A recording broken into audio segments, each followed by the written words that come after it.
Yeah. Can you hear me? Who is Mhm. the other participant? Can you see other participant on your screen? No, Okay, on the no. in the place there's no one here, not yet. But Okay. on the Zoom screen, can you see other participants' name? Yes, yes. Okay. Native Memorial and Uh-huh. some interpreter Korean. And how about Fatima? Mm-hmm. And like also Fatima is coming right now, so Are you young Yuzon? oh, she is not here. Okay. She She is is not. in the other room. Okay. How about what's name? What's your name, please? My name? Yes. Char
How about other participant?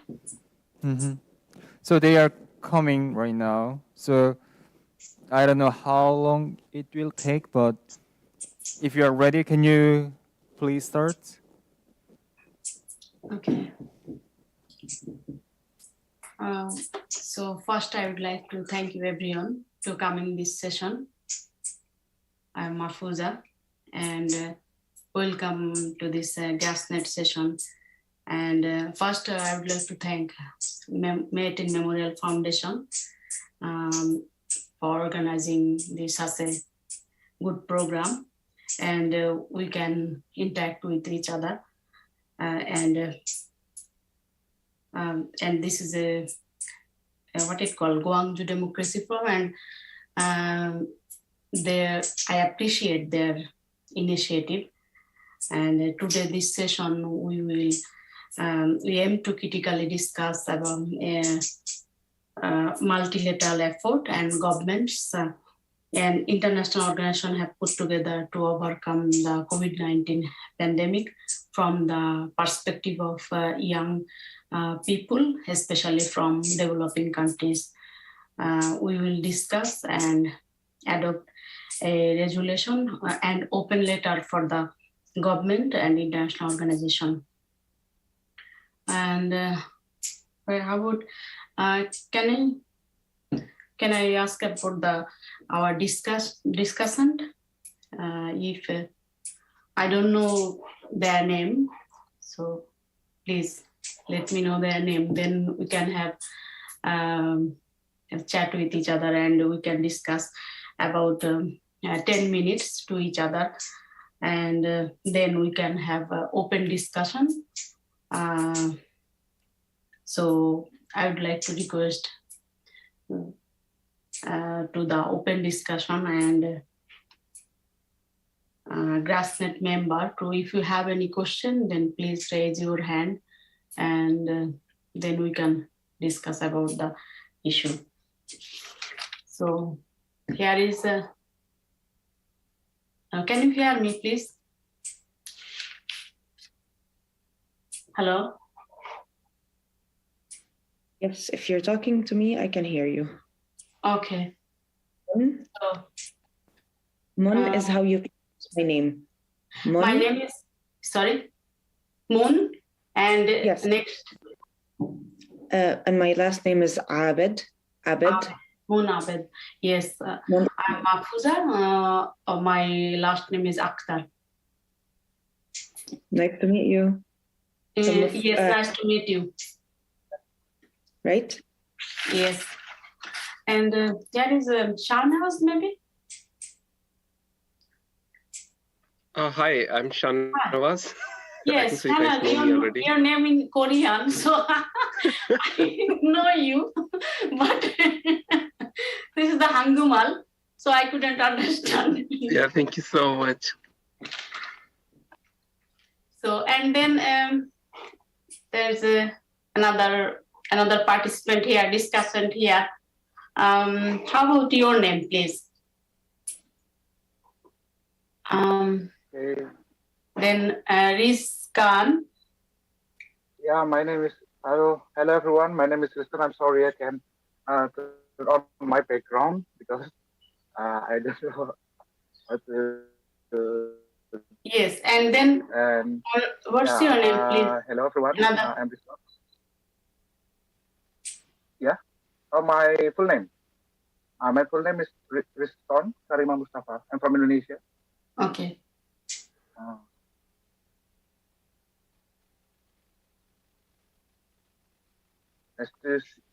Nice to meet you all. Yes. And then how about another lady here? Okay. Another discussant here. Yeah, hello. Hello. Can you hear me? Are you Fatima? Yes, I'm Fatima. Sorry for being late. I always get lost when I come to Camden Jong Center. It's okay. I also have same problem. Shahnaz is very good with good things. I also have problem. I forgot to say something like this. Yeah, so I was running actually. Nice to meet you all. I'm Fatima Al-Kadir from Jordan, human rights lawyer, specialist in refugee international law. So today, such a interesting topic. We will talk about COVID-19 and effects on human rights issues. And today I will try to collect all your comments, your precious comments, actually important from human rights activists from different countries. So today I will try my best to collect the whole information that you will provided to this session, and then we can make together an open letter for the UN. And so hope we will take many benefits today from each other. So manasa pangkamsamnida, and nice to meet you all. Okay, thank you. She is our rapporteur in this session. And as a housekeeping rule, we will please mute your mobile phone and also mute your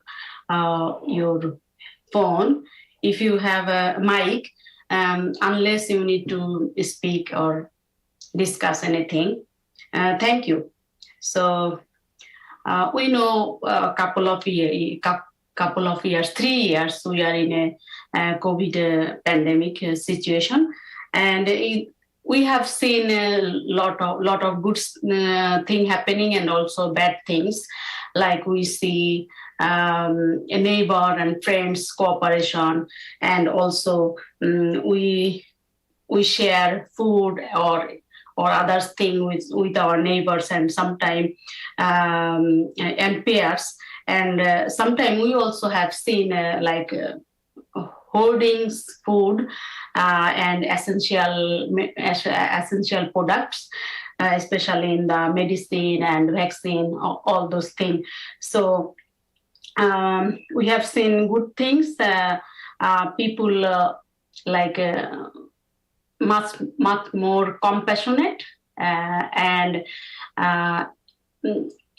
better than before, because everyone is dying situation, so helping each other.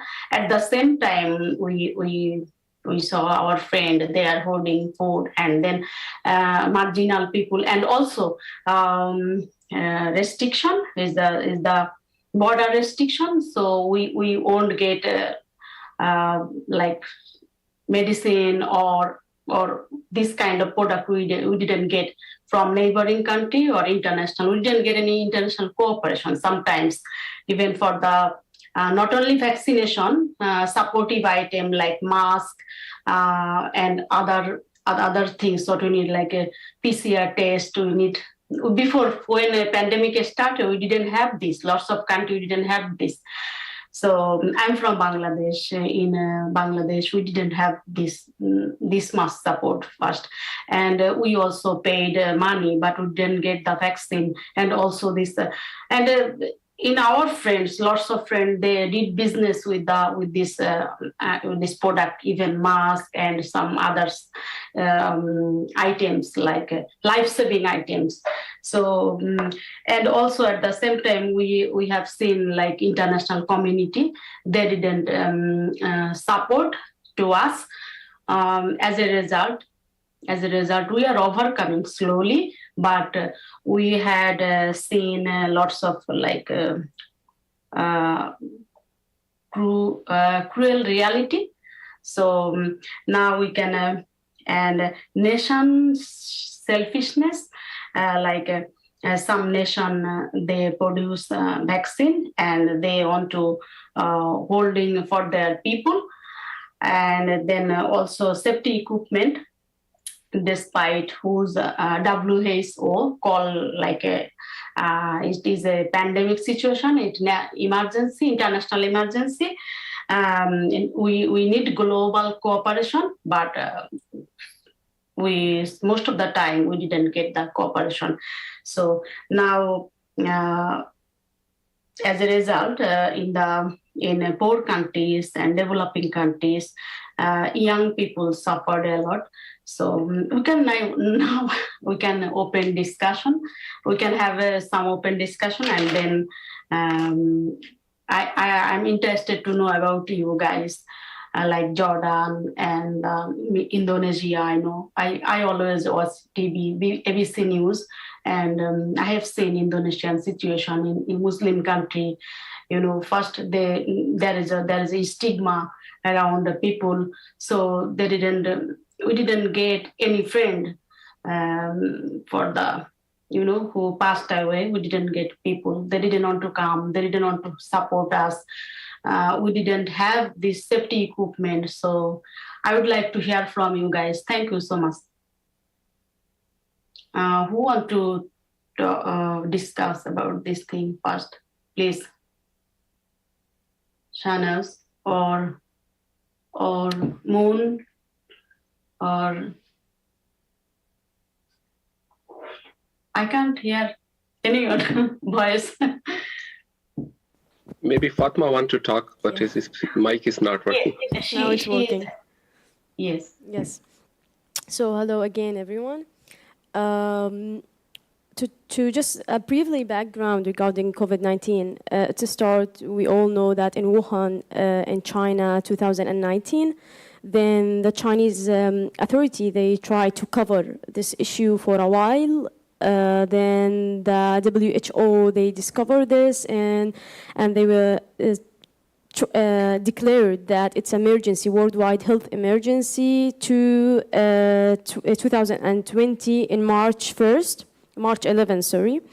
Then after that, the whole world makes some of the countries, but most of the countries actually, they make lockdown and they restrict regulations regarding going out, enjoy the normal life. Results of the lockdown in such countries, for example, Jordan, my country, like 100% lockdown. We can't go outside at all or to buy something. The education system also got affected by these regulations. So the most problem in Jordan, it is many people lost their jobs and the kids, the education. The education, because in Jordan we have not that much ability regarding the most of the students, they take offline classes, so we don't have any that much experience to give online classes, and the platforms, internet platforms, even it's not that much effective or efficient actually. So this is the problem. Around 1 year lockdown. The problem too, many people lost their jobs, and also the students, and till now they suffer from this thing, although that now there is no restrictions at all, and most of the countries of this world, they just release all the restrictions, but still the education system, for example, in Korea, they really make an efficient system directly, because they have already high technology, already they are rich country, already they care about the system, especially the educational system. But in Jordan, the two main things that people lost jobs and also lost their jobs, and also the education system was very, very bad actually during the internet thing. We have internet, but we don't have a platform, a strong platform regarding education system. Yeah, so these 2 points regarding Jordan. Jordan. How about Moon? Well, for starters, this is a disclaimer. So I'm a PhD student, and I'm currently working on my proposal, which is on Gwangju and the entire 18th of May movement that happened. So my understanding was that the session was going to be regarding that, but there seems to be a confusion. But anyways, I would like to chip in my 2 cents for starters regarding the COVID issue, specifically since I work in academia and I have taught previously at the 2 major universities in Palestine, where I currently live right now. And basically what happened is that I started noticing that, specifically as Fatima said, everybody was is used to taking offline classes, and the fact that we don't really have a decent infrastructure for an online educational system, let's call it. So for the first year of COVID, up until now, but majorly for the first year of COVID, teachers did not know what to do. The Ministry of Education was like, they were dealing with a chaotic situation that was very unique, and specifically that, Palestine is under occupation. So there isn't a lot of, let's say, material that people could use specifically when it comes to online work. But personally, to me, the negative side that I started seeing, other than, of course, I agree with Fatima, the fact that a lot of people and teachers lost their jobs, the fact that universities started, because universities rely on tuition fees, so they rely on whatever the students pay. So what they started to do is they kind of would decrease the entrance grades, and they made the entrance exams way easier, to the point that we started seeing this gap when it came to students who were getting accepted for the past 2 years and this year to universities. So instead of, instead of people getting higher grades and signing up for, what we call, unfortunately in Palestine, elite subjects such as law and medicine and etc., people started, or students started getting lower grades and getting accepted to these different fields. And right now, we're not seeing the negative effect, but later on it's going to show, because you're going to start seeing that universities are getting, students are getting accepted not based on basis of merit, but on basis of financial ability to be able to be part of a certain university, which is one showing that a lot of underprivileged students are not going to be able, or are not able to be part of the educational system. And then later on, we're going to start seeing how the educational process itself is going to deteriorate. So we're kind of in the middle of this argument here as academics in Palestine, like what should we do? What process, what kind of merit system should we adopt right now, specifically that COVID changed the equation, changed the game entirely, but it's still an ongoing argument that we're not sure how it's going to end up. Like, are we going to rely on and focus on the financial side of things, or are we going to actually go back and focus on like the academic abilities and achievements of students in order to accept them to universities? So for now, that's my opinion. I hope it makes sense.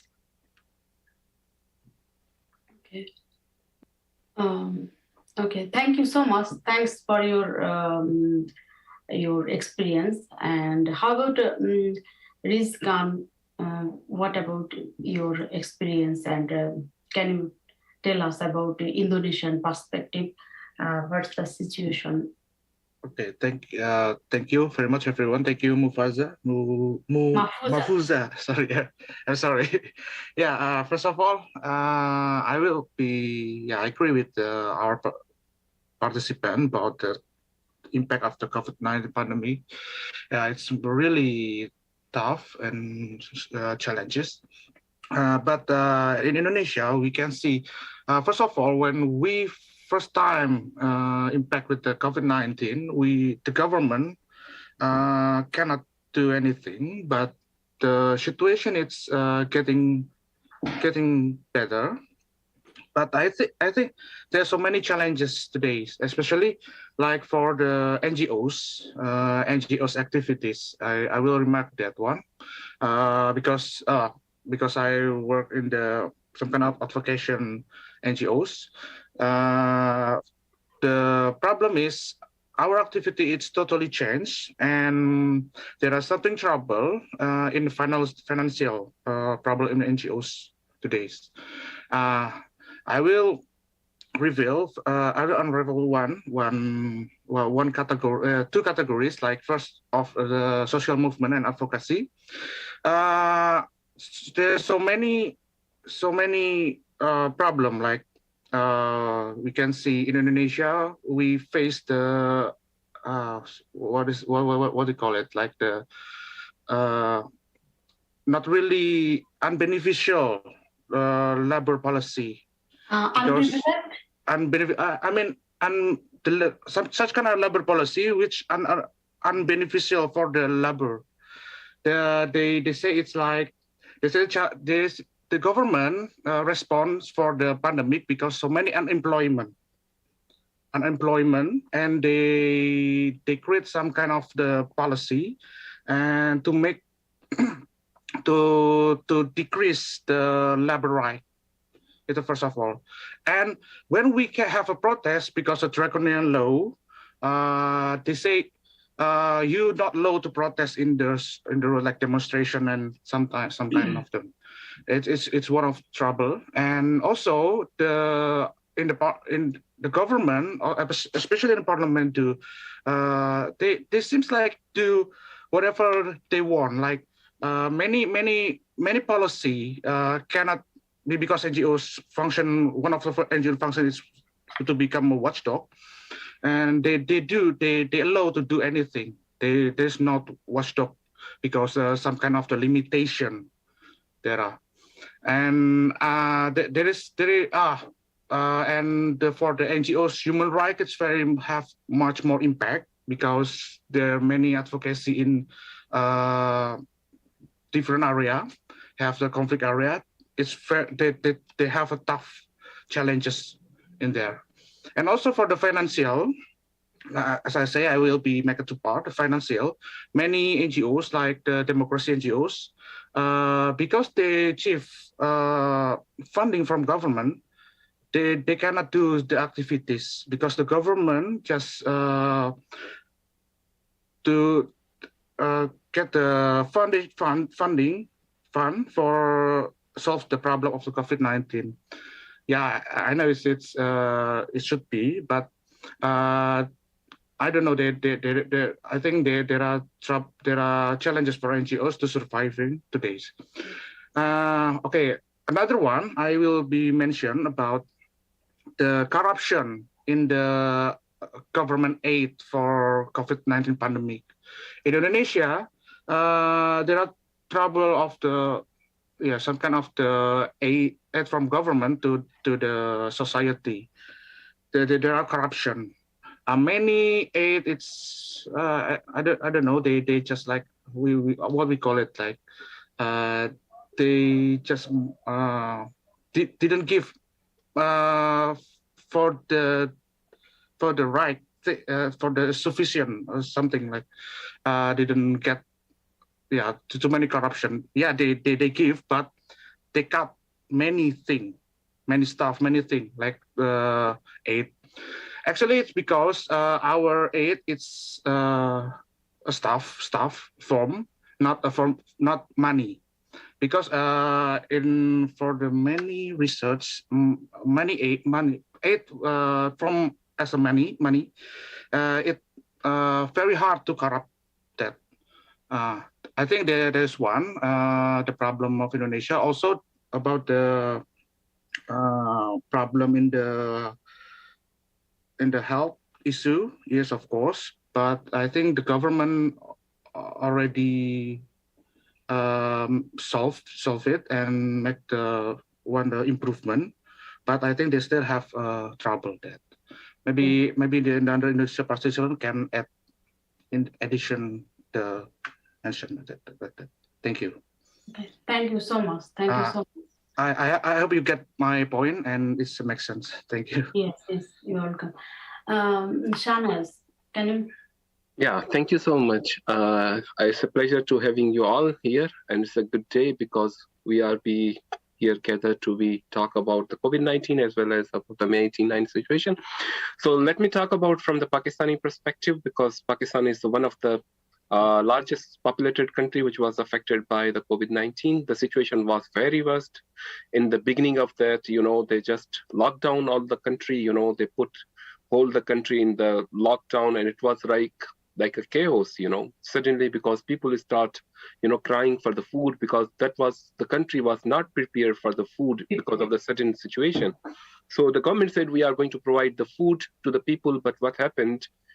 Within a time period, people start, doing the suicide, because since from 5 days, 10 days, the government, in the grassroots level is very weak. They are not so well organized. They don't have such kind of the resources, and they just start putting the people without having kind of understanding that those are having COVID or not. They just stop all those.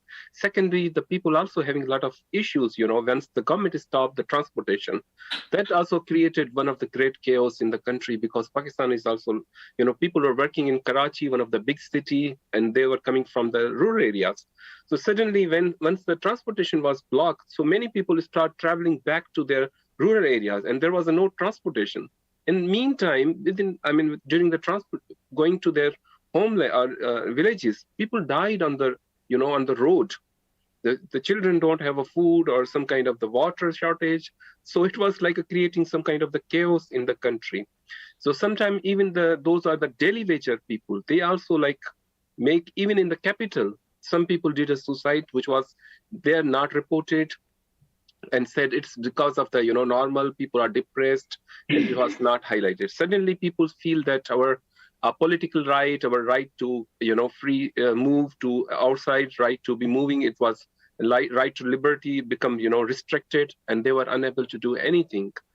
And then after all, the situation was also recently, the WHO says there's a large number of the death is not recorded in Pakistan. The reason was that in the hospital, when the people died, they just mentioned it's because of the liver failure, or because of the lung failure, or because of some kind of the other disease, but they did not mention about the name of the COVID-19. Because, one person could be died because of the COVID-19, but there will be right now a reason. So they just put that reason particularly. So the death ratio came down, and countries said we don't have more COVID-19 cases in Pakistan. Somehow the people is still crying, you have to open it. If you don't have any kind of the case, why you are just locking it? But it's still Pakistan faces lockdown, and then we start receiving the vaccination. That was also one of the, at that time everyone was remembering, that was a vaccine diplomacy become countries divided into the regions, and the diplomatic way and favorable way, those countries were the part of the Western countries. They were getting the Western vaccine like Pfizer's and Moderna, where the poor country who are looking to China, that China start providing then, and that was the war between started to the major liberal world and the communist countries. Yes. That also created one of the chaos division, that how the democracy could work in that kind of the situation. We can see that even democracy also lockdown, you remember the France and Italy and the Britain was also under the lockdown. But I think so one of the key reasons what we have to talk about is very important, that the human beings, we are just, escalating towards the natural environment, which is one of the reasons, the forests are decreasing, deforestation is getting very high. So that kind of the virus, even WHO said that we are going to face these kind of the virus very rapidly, because we are moving towards to the ecosystem, rather than human population have to restrict itself. They are just cutting the jungle in Pakistan. Pakistan is on the climate change is badly affecting because of the shortage of recently. Water is also one of the reasons. So COVID-19 shortage of the water, food shortage, that created one of the food security risk in Pakistan. So the COVID-19 is not a single pandemic. It's having a lot of effect, like a political effect, it's a social effect, and it's a economic effect. So we have to be careful about when we are talking about those kind of the issue. So Pakistan is currently, even I just want to share with you, Shanghai, the Chinese big city of the population is still locked down, since from 2 months, I think. So it's a greater lockdown in China, and people are still crying that, because even I have a friend here in Chinese, they said that people cannot go outside of the China because there's a severe lockdown is going on in Shanghai. So somehow Pakistan is still, in the recovery situation. We are just getting back, but situation is not normal, because Pakistan mostly depend on the export. So the mostly factories are become, blocked, because there's no orders are coming from the foreign side. The poor countries or developing countries are based on the export-oriented economy, not as a self-sufficient. As you also mentioned, that many people start, stocking of the food but even for the poor people, I was writing one of the article I was writing and collecting the data, that in Pakistani side. So many people did suicide. Those were the daily wagers, because they were like on the hunger, you know, after like a 2 week, 3 week, 4 week, and the government will failed to provide them food. So many people just, you know, recently I was also witnessed that women just jump in the river. That's surprising, with their whole family, because there was no food for them. So it's like a very big crisis, and countries failed to respond. Even WHO was inefficient because of the countries, they have their own interest, yes, rather than thinking about developing countries. yes.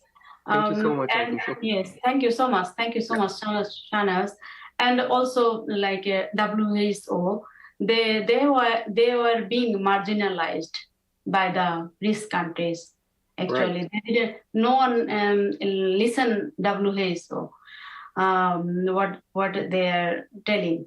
And I would like to share with you in Bangladesh, little bit of Bangladesh perspective. And we got some other participant here, and I will go and talk with them.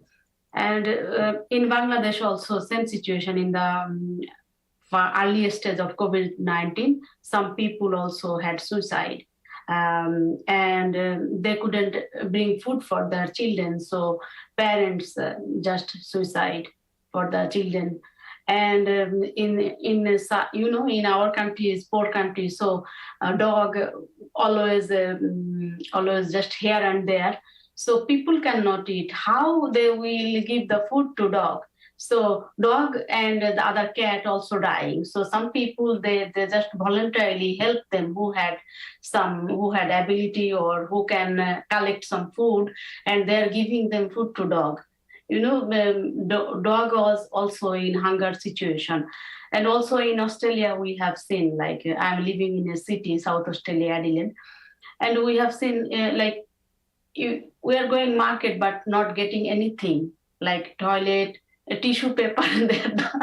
This is the one of the scarcity, one of the thing which is all people fight for the tissue, even not rice or not sugar or nothing, only for the fight for the tissue.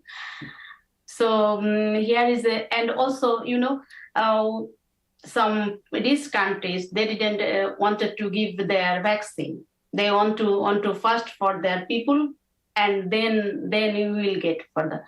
So we have seen actually the same situation like in Pakistan and everywhere.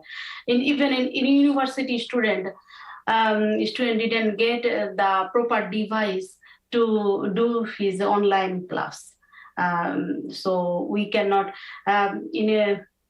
we cannot think about the primary school education, because you know who is studying university, they have some little bit ability, and also they are doing little bit thing, so they have some money. But who are in a living in a rural area, and they don't have internet access. So and in this situation, circumstances, we cannot think about the device, mobile or anything they can run through their class. Okay, thank you so much.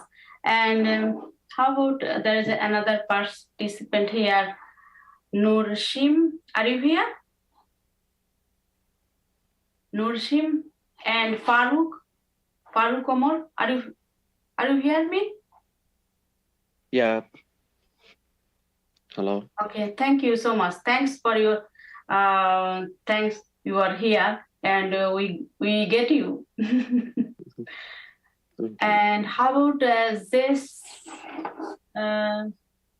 JC here? Do you hear me? Hello. Yes, and there is this Sagina here. Hello. Yeah, hello. I'm Do sorry. you hear me? Yes, yeah, thank you so much. Because I'm now outside, so I cannot turn on my camera. Sorry for that. So I think my fellow Indonesian there, Rizkan, already informed you about the experience of Indonesian, especially the government. in COVID-19. So I think I don't have to have many things to say right now. So focus on the GRAS-Net Can you turn on development. your camera, please? We can see you. We don't. Basically, he said I'm in the outside in public, so he cannot turn the camera on. How about Nur Hashim, maybe? Am I right? Nur Hashim? Are you here? Yeah. Hello. Okay. Hello. Yeah. Maybe good afternoon. You are from Indonesia, maybe? Yes, I'm from Indonesia. Yes. Okay. Good afternoon. Good afternoon. And thanks for joining with us. Yeah. And can you discuss a little bit about in regards of like your perspective? What do you think? And how about which part of Indonesia you are in? Thank you. My name is Nur Hashim. Right now, I'm a student in my program. This final years. Okay. And I'm journalist and activist in freedom expression. What is the problem in Indonesia on freedom expression issue and media issue? The one of the case is the violence in journalism. This month or last month, the court sentenced the police officer who attacked the journalist in Surabaya. This is issue in Indonesia because in the law we have a guarantee that press freedom is mandatory and journalists have good environment on how to cover any topic in Indonesia. But last year, the Tempo journalist, my college, Nur Hadi, was attacked by a police officer. Then he investigated about the corruption officer of the Ministry of Finance. And I think it's a big problem because it is the first time that police officer investigated the case and they sent the college police to court. Our organization, the Alliance of Independent Journalists, pressed the police officer and court that the police officer should be punished by law because so many cases in Indonesia, there is no law enforcement process because we have like immunity culture in police officer. This is big problem. It is part of the bad culture from authoritarian regime, because in the past we had several cases about the killing journalists.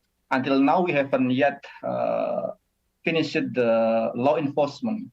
If you look at the index of freedom, Indonesia always had not red, but so not good, because we had a problem about law enforcement in press freedom issues. In Yogyakarta, maybe 20 or 30 years,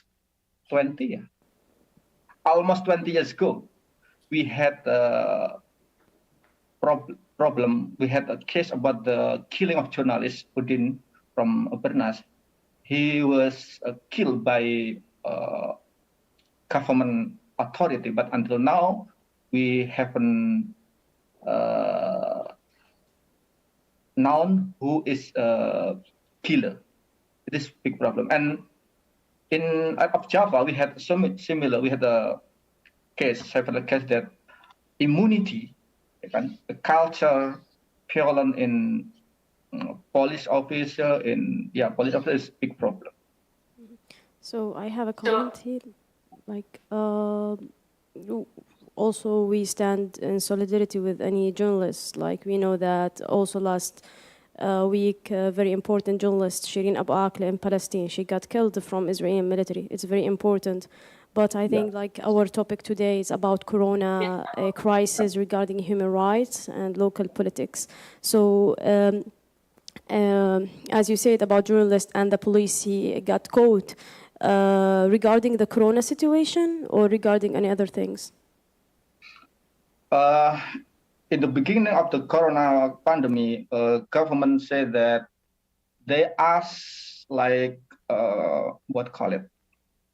they asked media to not to promote, to write correct information, because in the beginning of the pandemic, so many media criticized government on policy on COVID issue, because government denied that COVID is real. You know, our president, minister of health also, they said that don't worry about the COVID-19. And media criticized the government, and so many, not so many, several media was attacked by maybe anonymous attacker.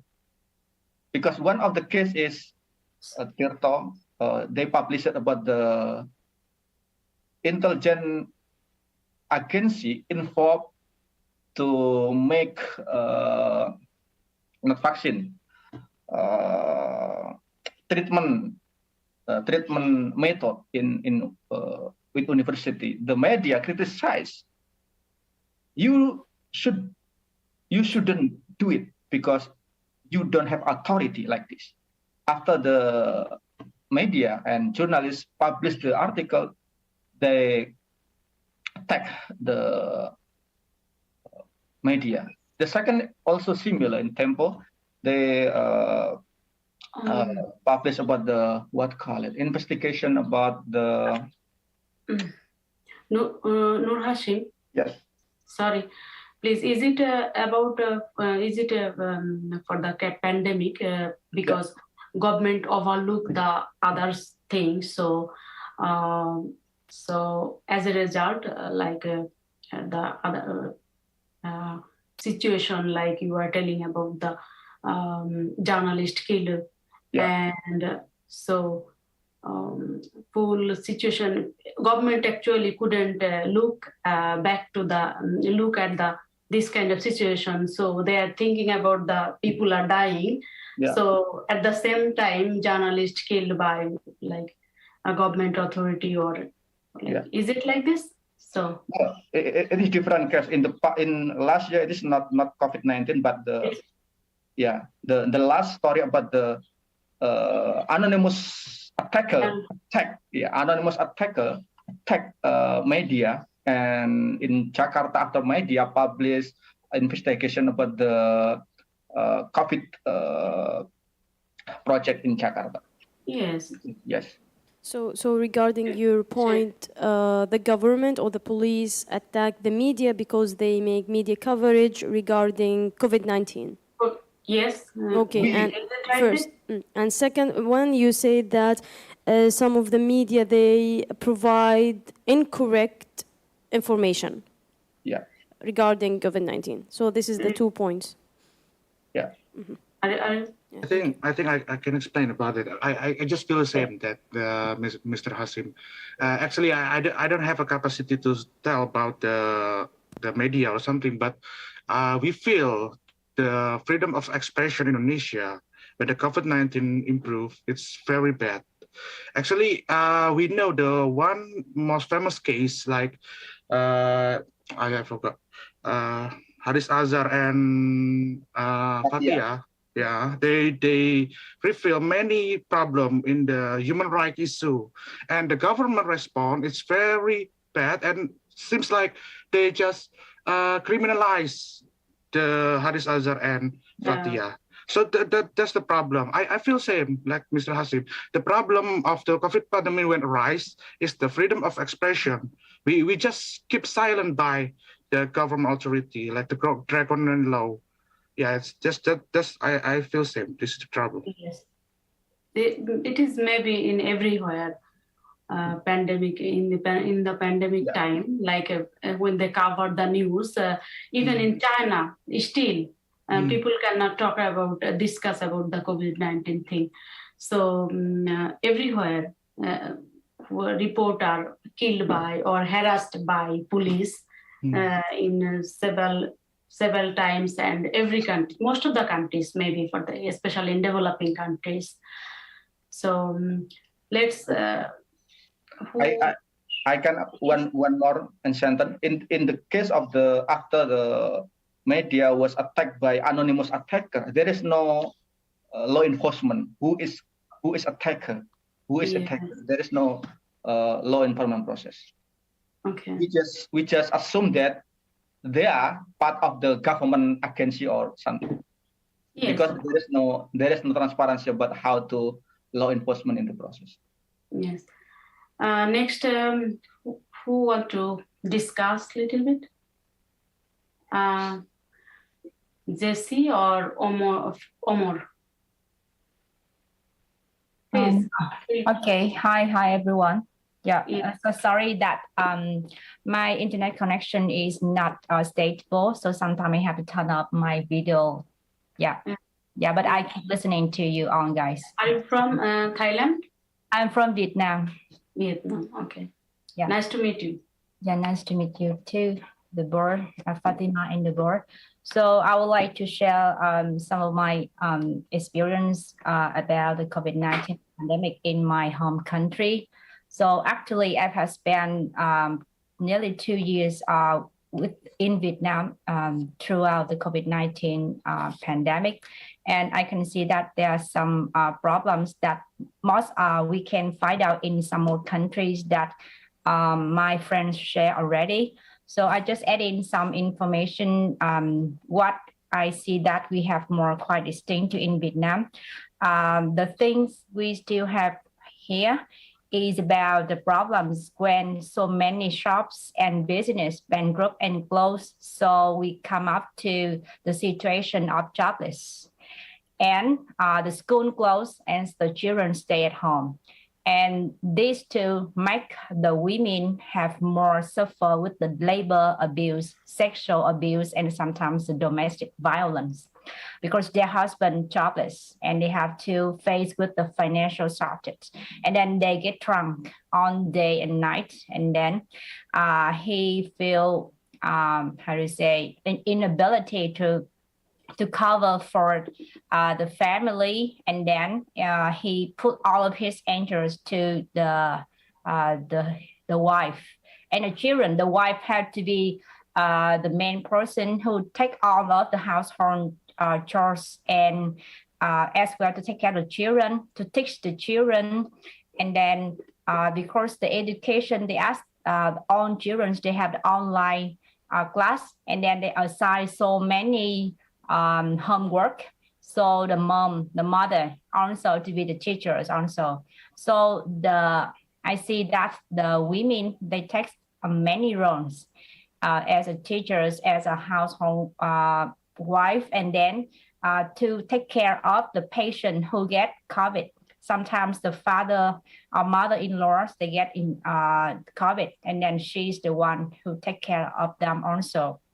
So I can see that there's such kind of the gender discrimination about this, and then it's very obvious during the COVID-19. The second thing is about the classification and distribution of the vaccine. As you know that at the first, sorry, some music. Well, yeah. Initial period, we can see that there's a big shortage of the vaccination, but these vaccination are prioritized for the frontline workers, like the military officials, the government, the local authorities. I'm really sorry. I'm really sorry. My son called me, and she is in school. Yeah. So, yeah, then okay. And they use this one for their families and their relatives also. So the other citizens, they have to wait especially the disadvantages like the elderly or the homeless or someone's in a very low class in the society. So I think they a little bit violate the human rights about this one. And they have to stigmatize about the Chinese vaccine. So that's why when we have the period that we have a lot of vaccine from the China, but not many people they would like to have the vaccine. That's one. So the lower class they have to accept the vaccine from China, because if not, they cannot be wait anymore, and especially the elderly. And if they cannot get vaccine, and then when they get COVID, and then the high risk to be die, it's much more than the others. So I can see two things about my countries. The first one is about the domestic violence during. The second one is about the distribution and for the vaccine for the population. And of course, we still have the situation like Indonesia is about the media usually give incorrect data. And you know that our country is authoritarian regime. Of course, we are in progress about democracy, but the government always they control all of the information. So sometimes I don't think that the numbers of infected by COVID or the number of die people they give every day is correct. Yeah, I can see like that. So thank you so much. Thank you so much. Yes, everywhere is the same situation. Government doesn't want to show the data, how many people are dying, and in everywhere. But here in Australia, people doesn't want to get the vaccine. Some people are fighting for the vaccine. We are fighting for the vaccine in third world countries, but here in Western countries, they doesn't want to get the vaccine. They doesn't want to, because their body, my choice, maybe. If this is the movement called. So yes, it's a different countries, different perspective. Yes. And they are protesting. Why we don't want to get the vaccine? Why you are pushing us to vaccine?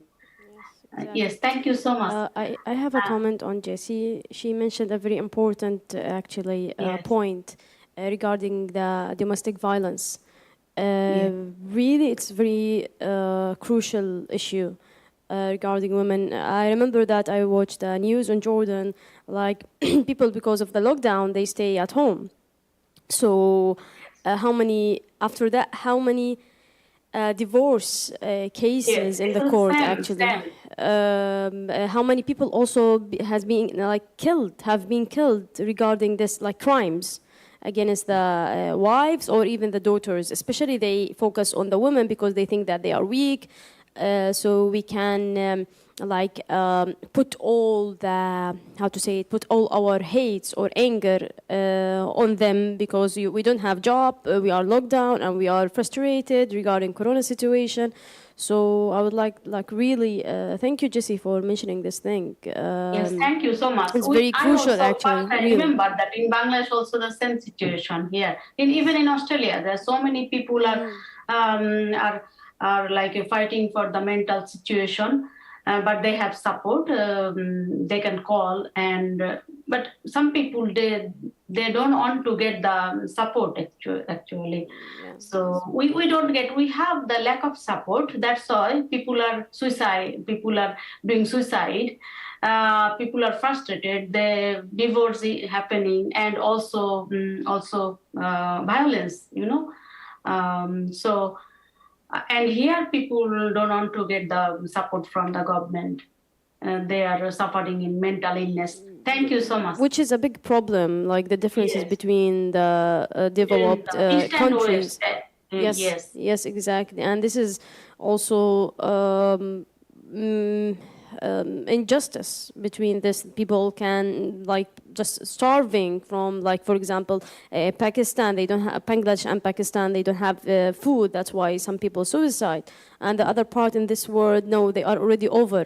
They have even a vaccine before other countries, but still the people, they don't want in their choices, for example, and they focused on what, because human rights thing, it's my body and this is my choice. And other world in other people in the other world, we can actually, say sorry, I'm interrupting you, because we are Muslim, so we thought we are more conservative. But here, I got to know that even before I was in London, so I didn't know that the others' religion are more conservative than us. People all know in Muslim are conservative, but this pandemic, I got to know that they are more they are conservative than us, because they don't want to. Their religion said that this is the virus from the outside, and there are lots of things which I don't want to mention here. So they are more conservative. I found them. They are more conservative, and slowly I'm getting lots of information that they are more conservative. Not only the vaccine issue, rather than others issue, they are more conservative than us. But one thing, we cover the head. That's why they identify we are Muslim. Otherwise, the psychologically, mentally, they are more conservative. Sorry, if there is other religion here. Sorry, I don't want to. I'm not disrespecting you. Yes. Sorry, guys. But here in Australia, situation is like this. When some I don't cover. Sometimes I feel cover when it's the winter, so I always use some scarf or something, but I feel like a little bit of scared, because when you cover the sea, some people cover their, not always, some people they just loudly just shout and tell something like bullying. I understand. Yeah, totally. I understand. I hope that May 18, maybe later, can provide for us a session regarding these issues, religion and the politics thing. We can just discuss. Yeah. Yes. But the idea that if we can take, I have been live in Korea, 2 years and a half. It started directly in Corona. After that, I saw how the Korean government and Korean people dealt with the Corona situation. Actually, I can say that we can take Korean government an example. First, for example, they provide the vaccine just only for Korean, but directly for a while they provide it for all, like for foreigners, from all the migrants. So I think. Like comparing with Europe countries, with, as you said, regarding your religion and some like discrimination acts, Korea, they did a good job. Korean government, they did a good job. Even the people regarding vaccination providing vaccination for foreigners, all foreigners for free. I'm one of them. And also how the people also, they just only followed the rules. This is the idea, that the people followed the rules. So the Korean government, in providing the vaccine, at first they make restrictions little bit for a while, short time, regarding the migrants, but then totally they give the vaccination for all citizens and migrants and students, etc., in South Korea, regarding their religion, regarding their race, etc. So, which is a good thing, and we can take South Korean example to follow. Yes, actually. and South Korea actually is made an example from the world, like make an example because Western world following South Korea. Look at South Korea. They did those things. So I am really feel proud to be part of the mains program, and now we just we have a network now in GRAS-Net, and we can sometime we can meet with each other and talk to each other. Yes, Korea. I always miss Korea when I've been there. I miss the university campus and Onsu station. Yes, so we should look at, think about the time. Our time will be finished maybe 4. Yeah, but I just have a comment because Yes, please. I will write the report and the open letter. Yes, So I yes. took people from Bangladesh, from Pakistan, Indonesia, and second one, the comment, she comments a very good point regarding the education. Noor, her name Muna Abed. Noor Hashim? Muna Abed. Oh, Munna Abed. Yeah, can I know her nationality? I forgot. She told, but I forgot. Yeah. Noor Hashim, are you here? She's out. Okay, so no worries. So any other nationalities they want to? Jessie, maybe from Vietnam. Yeah, Vietnam. We have Bangladesh, Vietnam, Pakistan, and Jordan. Indonesia. Indonesia. So is there any other nationality? Please, you can share Pali Pali, as the Korean they say, Pali Pali. Yes, Pali Pali. I know a little bit, not very much. So, yeah. And how would I saw here is another participant here, Farooq. Farooq from Bangladesh. Is he from Bangladesh? Yes. If he has any comments, yeah. Hello, Farooq, everyone. do you want to share anything? No, I have no comments. I'm listening to you. Thank you. No, you can have some. Actually, during COVID situation, last 2.5 years, I was in South Korea for the GNAP program. So I actually didn't know well about in my country, Bangladesh, but I observed one thing for the due to Digital Security Act in Bangladesh, freedom of expression is highly restricted in social media, as in general media as well as social media. Because in every month, more than 50 people have been arrested by under the Digital Security Act. So media and human rights activists didn't properly disclose the Corona Association regarding scarcity, corruption on government. There's the fact. And beside this, in Korea, last year, we did a project on right to human rights city. And I think here is Shan also part of this project. So I'm Shahnawaz. So Shahnawaz. We have two Shahnawaz from Pakistan, so sometimes we are confused. Okay, so you people already said South Korea have done well about Corona, but in the beginning, we found some data about migrant people access to public health, especially mask scarcity. So in the beginning, for the foreigners, they face some problems of mask scarcity due to national insurance, especially the unregistered people.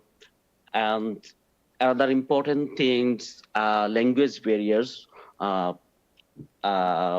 another big problem for the foreigner. The migrant people don't know Korean language. So in the beginning, usually in our mobile, we got texts in Korean. So Korean government, they deal with every time they are informing the situation where the sport infected the people beside our house, in our university, in city, in union. But the text is on in Korean language. So if You we couldn't understand. if we need to take some information, so it makes some problem. So we found mainly language barrier and some scarcity of mask, and in the beginning subsidy, corona subsidy, government they gave subsidy, but later government ensured subsidy may mask and other facility for all the migrant people. So for in our research, regarding the corona situation, mainly we found three things. One thing in subsidy. That time, it almost 1.5 years. So that time we found the subsidy. That time they didn't provide the subsidy for the foreigner, and mass scarcity, especially those people have no national insurance. Yeah, these things are important, but Korean government average they done well, Korean citizen and the migrant people. Yes, thank you so much. Thank you. What do you study in Songkong-hue or in? I studied in Chundam National University, NG. I was the GNMPL student. Okay. Thank you so much. And we are nearly there. So is there another participant here? Again, me, I think. Again, me? Okay. I'm here to write. That's Because not to participate, but I participated. Anyhow. Okay. Anyway, I'm thinking about the time. Yes, I just want us to not forget about refugees and IDP people who really were suffering more and more, even in Rohingya, even in Syria, even in like different countries in the whole world. So refugees and asylum seekers and IDP people, we should also make a small comment briefly regarding them. If anyone have any comments, please let me know. I don't know very well in a Rohingya situation. I know a little bit. I have some friend in Bangladesh. I talk to with them. Even here, I have a friend who is doing PhD research about Rohingya. What it called? It is a health-related thing, women reproductive health. So I got to know that their situation in this pandemic time, their situation is not good, but somehow they got the vaccine because WHO help us to get the vaccine for them. And China, we got the vaccine, China, then Madonna. I didn't get any Madonna vaccine, but Bangladesh, some people, even in my mother and parents-in-law, they got Madonna vaccine. So it's not very, very bad, but still it could be. Even I feel that in Bangladesh situation, like the people are in hunger and people don't have rights to talk. We have a security law, we cannot, we don't have like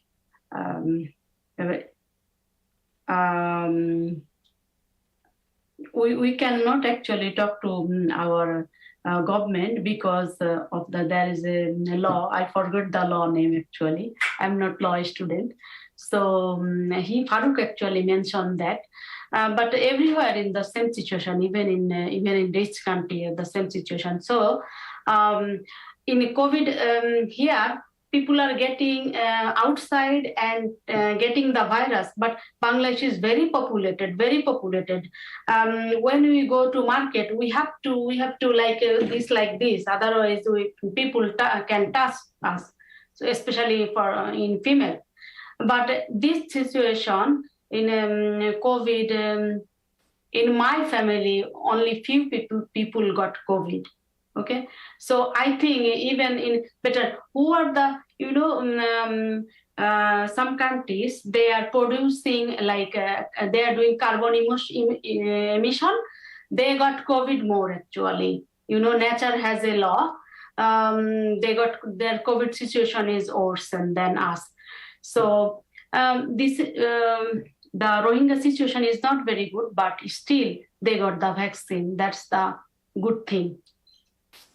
Mahfouza, I Yes. want to share about Rohingya. I don't know, Fatima, what exact point you want to know about Rohingya. Maybe she wanted to know, wanted to know that the vaccine. And what do you want to know? It just only I mentioned the refugees in general, so I Yes, just give an it was example like everywhere. Rohingya. Just Yes, only an example everywhere. Rohingya, just to not forget refugees and IDP people. Like, it's very important also topic. So it's not just only Rohingya. An example. Okay. IDP and refugee, there is a big debate. It depends on the law and state law. And in Rohingya people, usually Bangladesh government, they don't want to give the refugee status, but international agency, they are called refugee. This is another debate, but during COVID, they got vaccine.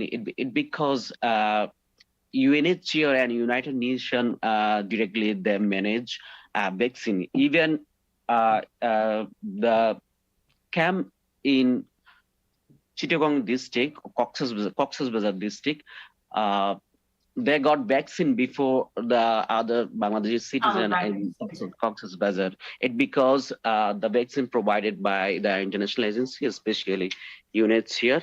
So it's a good side, but the bad side in general for the refugee problem, especially Rohingya problem, it's now the part of the geopolitics.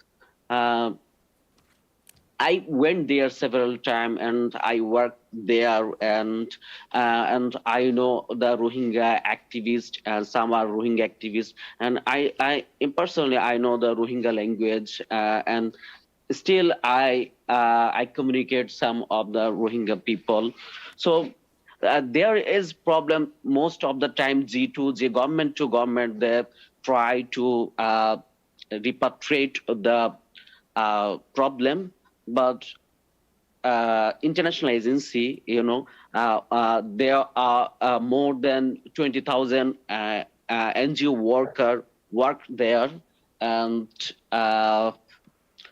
if the dispute solved, the around 20,000 NGO workers there will lose their job. So there's sometimes that's why they don't want to solve this problem. 3 times Bangladesh government and Myanmar government, and the mediator was China. So they try to repatriate this problem. But for the Rohingya people and NGO, international NGO, so it's really impossible. But this is the real fact I observed from the field. Even for the repatriation date, timetable, several times they fixed, and they talked between government with Rohingya peoples. They fixed also who are chief in Rakhine State.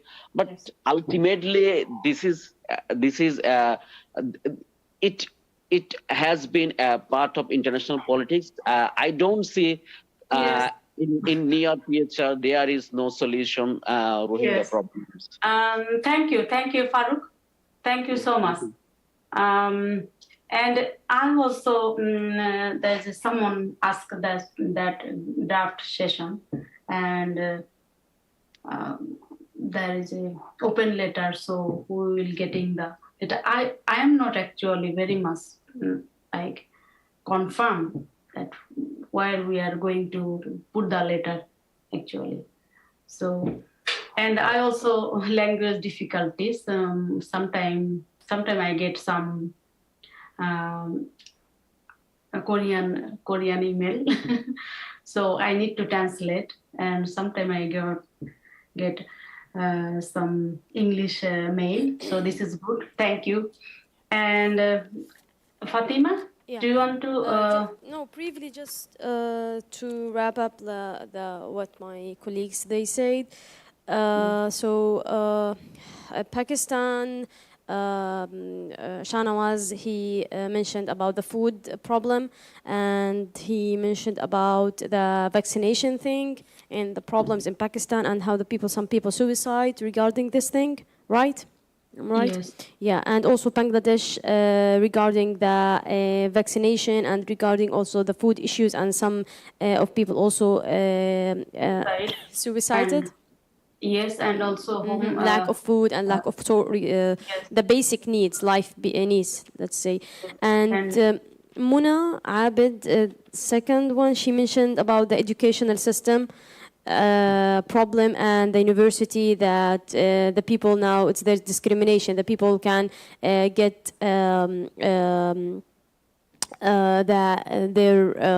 how to say it in the university regarding their economical situation. So this is that's made a gap between the all, like, let's say that make a gap between students who are from a poor background, they couldn't apply for the university, and students who are rich also. This is a point. And Indonesia, they mention about the freedom of speech regarding the media, regarding how the media coverage according to the COVID-19, and the police and government situation, how they called people.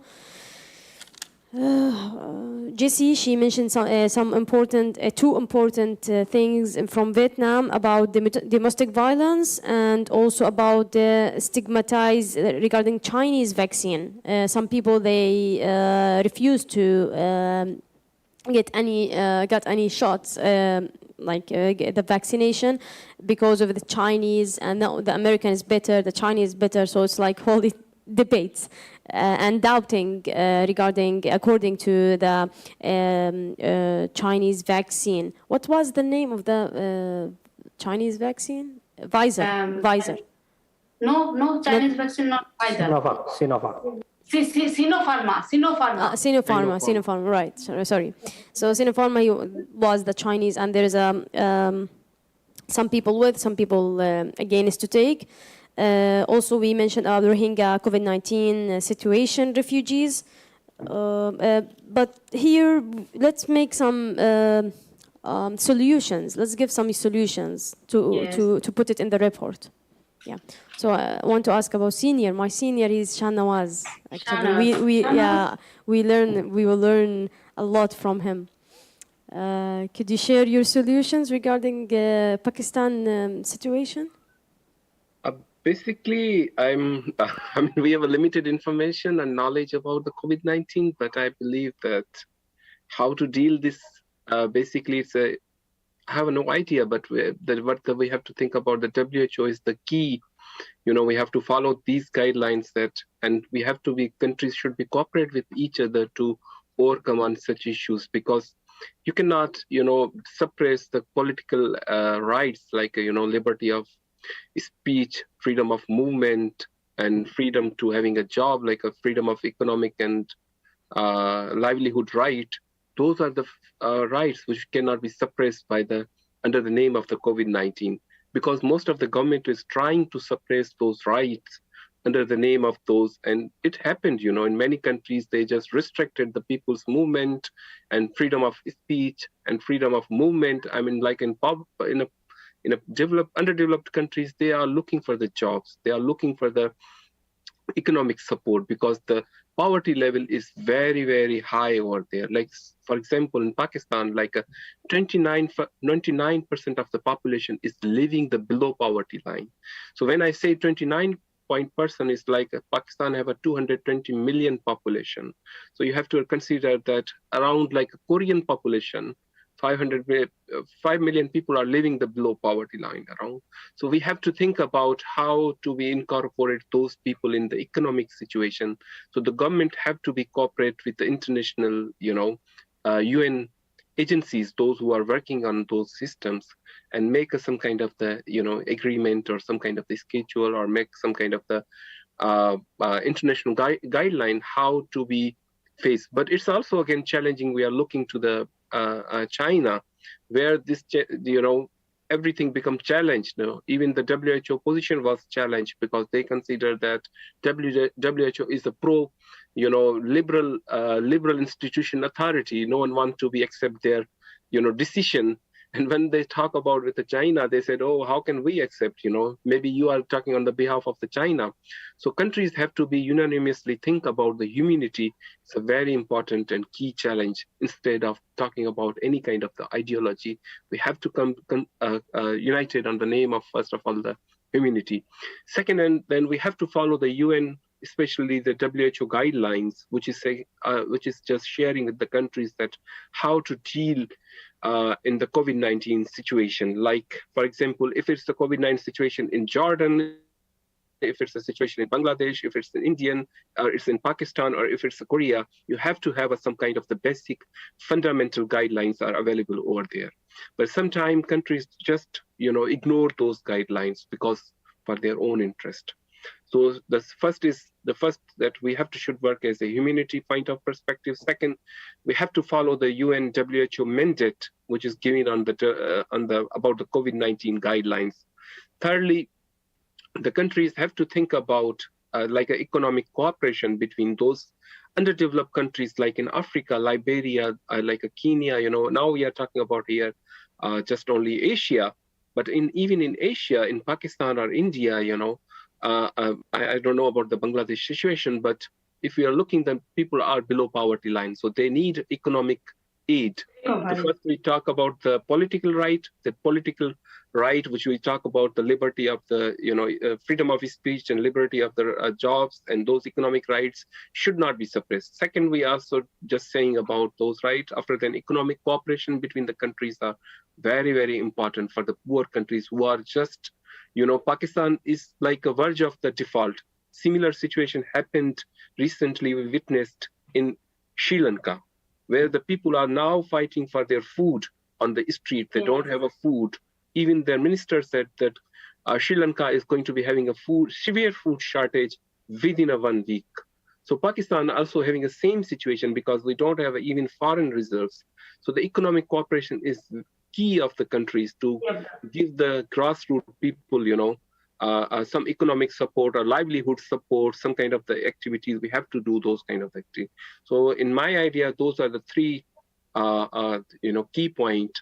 The first, we have to be act on the name of the humanity. Third, the countries should not restrict the political and civil rights, which I named you. Third one is economic cooperation is the one of the key, which is the people below the poverty line and living in a, marginal situation should not be ignored by any country or any. So for that, overall, the UN have a mandate to broad the countries, UN formed under the mandate of the peace and reconciliation, and the humanitarian agenda was the key of those areas. So we have to think about what the UN role is now playing and what role should be played by the United Nations, especially because every agency have their mandate. So the WHO have a mandate to talk about the health issues. Similarly, I think so. The UNDP is one of the organization only talking about the economic right. So those agencies, we have to cooperate for the countries and build some kind of sustainable development agenda to fight back with the COVID-19. Thank you, Shahnaz. And there are two participants that didn't talk to us. And here is Chen. Can you hear me, Chen? Can you hear me? Chen? Chen? You mean Chloe? Chloe Chen? Yes, Chloe Chen. I just got to know that she's or he's here maybe. And then Salindari, Salindari. Sorry, Mohammad Salindari. Can you hear me? Okay. Then we can wrap up. And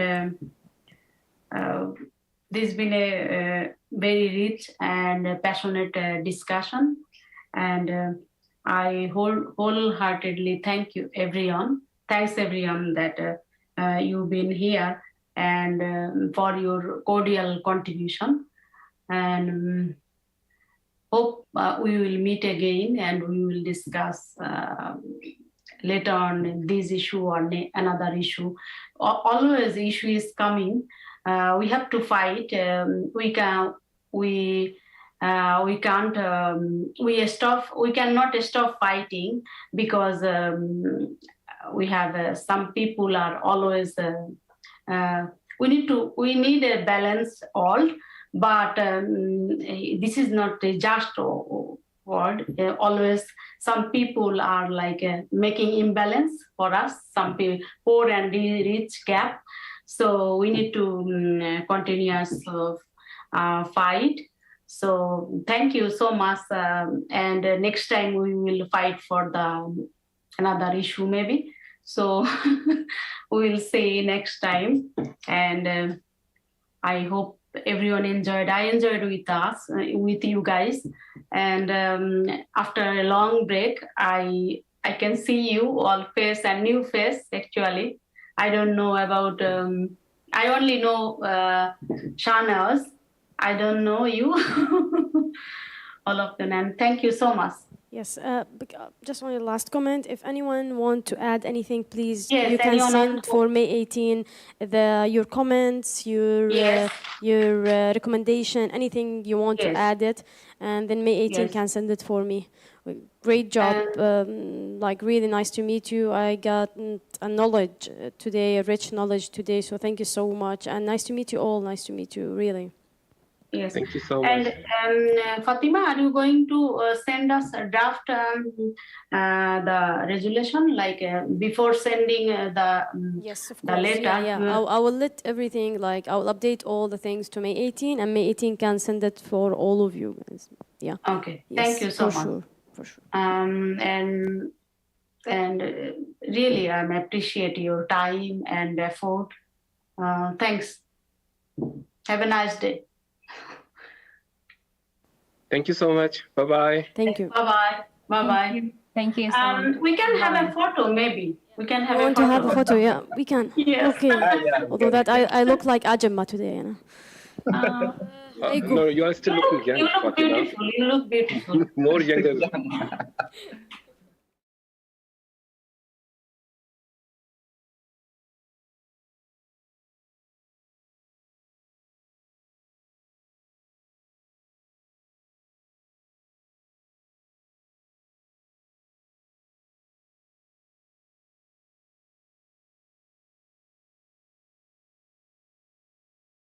Your laptop.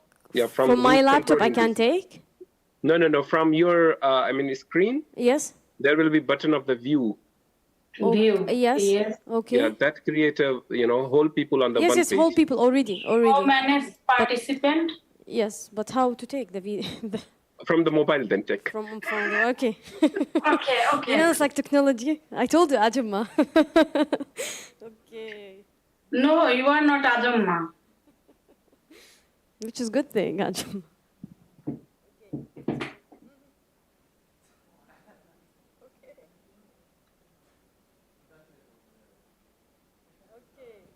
Got it. I will try to send it for May 18. Maybe they will send it for you, or any Shanawaz, I will send for you by Facebook. And anyone who wants, you can contact me, please. Nice to meet you all. Have a great, cheerful day ahead. Yes, have a great cheerful day. We are in a cold situation. We're in the winter. We're in the summer. Summer started in Korea now. Very hot. So yeah. Yes, it's good. It's good. I'm in autumn, but it's going to slowly. It's going to winter, and also there is a called La Nina. I never heard this before, but it's for the environmental climate change. Yeah. The last 2 years, we have been in La Nina situation. So La Nina is a wet winter. Okay, that means more rain and more colder. Thank you. I'm trying to get photo from my computer. Okay, bye.